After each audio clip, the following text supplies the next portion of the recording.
Hi friends, நம்ம இப்போ செய்ய போகிறது தேங்காய் பால் கொழுக்கட்டை. அதுக்கு இந்த மாதிரி பச்சரிசி மாவை உப்பு போட்டு பிணைஞ்சு வச்சுக்கணும். பச்சை தண்ணியில் தான் இந்த மாதிரி கெட்டியாக பிணைஞ்சு வச்சுக்கணும். பிடிக்கிற மாதிரி இந்த மாதிரி உருண்டையாவோ இல்லை இந்த மாதிரி உருளையாவோ நம்ம எந்த ஷேஃப்க்கு வேணுமோ அந்த மாதிரி ஷேஃபில் பிடிச்சி வச்சுக்கலாம். இந்த மாதிரி வெள்ளைக்கட்டியை கரைச்சி எடுத்துக்கணும். இந்த மாதிரி தேங்காய் பால், இஞ்சியை அரைச்சி அதை வடிகட்டி வச்சுக்கணும். சட்டி அடுப்பில் வச்சுட்டு நெய் அல்லது தேங்காய் எண்ணெய் ஊற்றிக்கிட்டு இதை பட்டை ஏலக்காய் போட்டு நல்லா வெடிக்க விட்டுக்கணும்.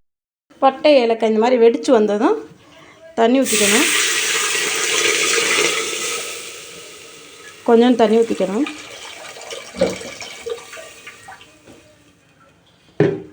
கொஞ்சம் தண்ணி ஊற்றி கொதிக்கட்டும். கொதிச்சு வந்ததும் நம்ம உருண்டையெல்லாம் பிடிச்சி வச்சுருந்தோம்ல, அதெல்லாம் இதில் போட்டுறணும். பச்சரிசி மாவு உருண்டை அம்டையும் இதில் போட்டுறணும்.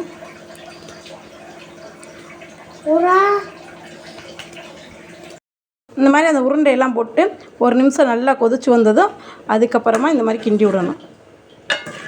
ஒரு நிமிஷம் கொதிச்சதுக்கப்புறம் தான் கிண்டி விடணும், இல்லைன்னா உடஞ்சி போயிடும் அந்த உருண்டையெல்லாம். அதுக்கப்புறம் இந்த மாதிரி நல்லா கொஞ்சம் அரை வேக்காடு வெந்ததுக்கப்புறம் இந்த மாதிரி வெள்ளைக்கட்டி தண்ணியை அதில் ஊற்றணும். வெள்ளைக்கட்டி தண்ணியை ஊற்றி நல்லா கொதிக்க விடணும். நல்லா கொதித்து அந்த வெள்ளைக்கட்டி தண்ணியிலே இது வேகணும்.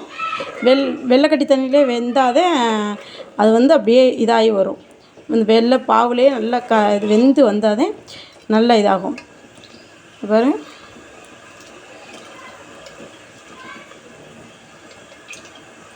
நல்லா வெந்து வரட்டும். மாதிரி நல்லா கொதிச்சு வந்தோன்னே கொஞ்சம் உப்பு போட்டுக்கலாம். மாதிரி லைட்டாக தான் போடணும், உப்பு ரொம்ப போடக்கூடாது.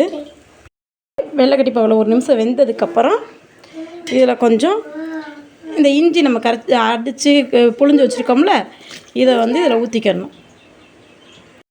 ஒரு நிமிஷம் நல்லா கொதிச்சு வந்ததும் நம்ம இது புழிஞ்சு வச்சுருக்கோம்னா தேங்காய் பால் அதை ஊற்றிக்கணும். ஊற்றி நல்லா கொதிக்கட்டும்.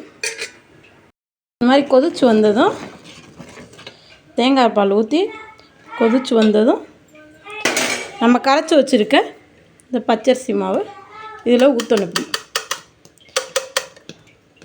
சிம்மில் வச்சுட்டு ஊற்றணும், இல்லைன்னா கட்டி கட்டி ஆயிரும். இந்த மாதிரி நல்லா கொதிச்சு வரட்டும். பாருங்கள், நல்லா கொதிச்சு இந்த மாதிரி கெட்டியான பதத்துக்கு வந்துடும். பாருங்கள், கொதிச்சு எந்த அளவுக்கு வந்துச்சு பாருங்கள். கொஞ்சம் தண்ணியாக இருக்கா? தண்ணியாக இருந்துச்சுன்னா இந்த மாதிரி இருந்துச்சுன்னா கொஞ்சம் அரிசி மாவு கரைச்சி ஊற்றினீங்கன்னா கெட்டியாயிரும். ரொம்ப கெட்டியாக இருக்கக்கூடாது, ஓரளவுக்கு. பாருங்கள், நல்லா அந்த அரிசி மாவு வேகணும். வெந்துச்சுன்னா நல்லா இதாகிரும். அரிசி மாவு வெந்தோன்னா நல்லா கெட்டி ஆயிரும்.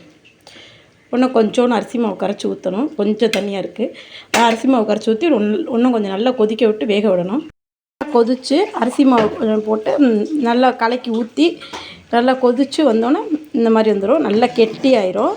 இதில் நீங்கள் இது வெள்ளைக்கட்டி தான் போடணுங்கிறதுல சர்க்கரையும் போடலாம், ஜீனியும் போடலாம், எது வேணாலும் போடலாம்.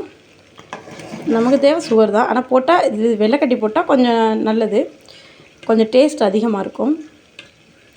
இதில் நம்ம சளிக்காண்டி சித்தரத்தை இது மிளகுத்தூள் இதெல்லாம் போட்டோம்னா இன்னும் நல்லாயிருக்கும்.